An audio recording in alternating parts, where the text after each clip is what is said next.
સ્વાગત છે મારા કિચનમાં। આજે બનાવીશું આલુ મસાલા કોફતા।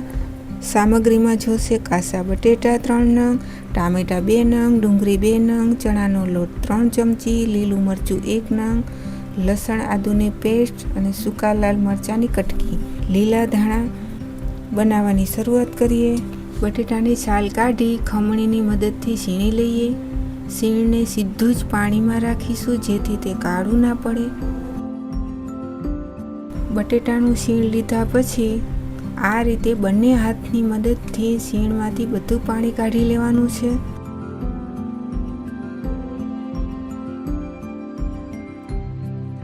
એક વાસણમાં બટેટાનું છીણ, તેમાં 1 ચમચી હળદરનો પાવડર, 1 ચમચી લાલ મરચાંનો પાવડર, 1 ચમચી ધાણા જીરા પાવડર, 1 ચમચી નમક, 1 ચમચી લાલ સૂકા મરચાંની કટકી, લીલા ધાણા જરૂર પ્રમાણે, 3 ચમચી ચણાનો લોટ નાખી બધું હાથથી મિક્સ કરી કોફતા બનાવીએ।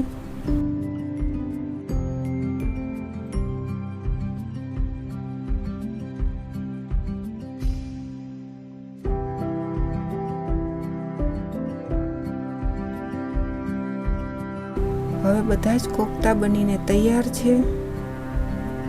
હવે તેને સ્ટીમ કરીશું। તો આ રીતે કડાઈમાં પાણી લઈ તેના ઉપર સારણી રાખીશું અથવા તો કોઈ કાણાવાળું વાસણ પણ રાખી શકીએ। તેમાં તૈયાર કરેલા કોફતા મૂકી 10 મિનિટ સુધી આપણે સ્ટીમ કરીશું।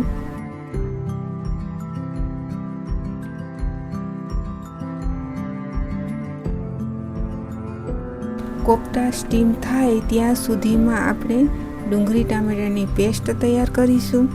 આપણે આમાં મિક્સરનો ઉપયોગ પણ કરી શકીએ, પણ મેં અહીંયા ચોપરમાં પેસ્ટ તૈયાર કરી છે।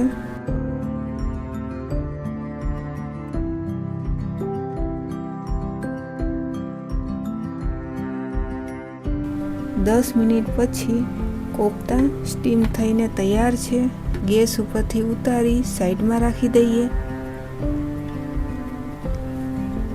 હવે ફરીથી ગેસ ચાલુ કરીશું। કઢાઈમાં 4 ટીસ્પૂન તેલ નાખીશું। 1 ચમચી જીરું ગરમ થાય એટલે ડુંગળીની પેસ્ટ સાંતળી લેવી। તેમાં લીલા મરચાં, લસણ આદુની પેસ્ટ નાખવી।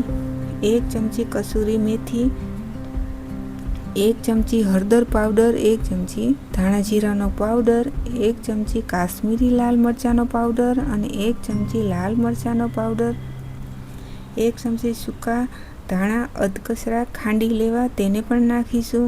1 ચમચી સૂકા લાલ મરચાંની કટકી, બધું બરાબર સાંતળી લેવું। હવે તેમાં ટામેટાની પ્યુરી નાખી મિક્સ કરવું।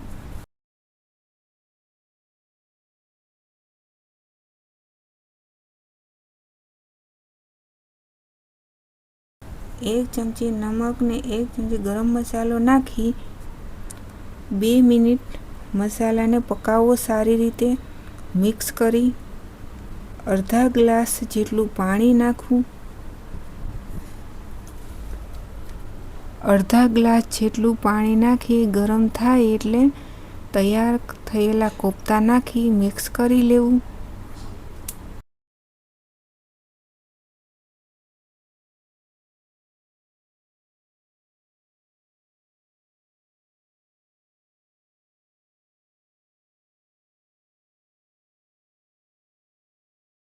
ઢાંકણ ઢાંકી 5 મિનિટ રાખવું। 5 મિનિટ થઈ ગઈ છે અને ગેસ બંધ કરી ઉતારી લેશું।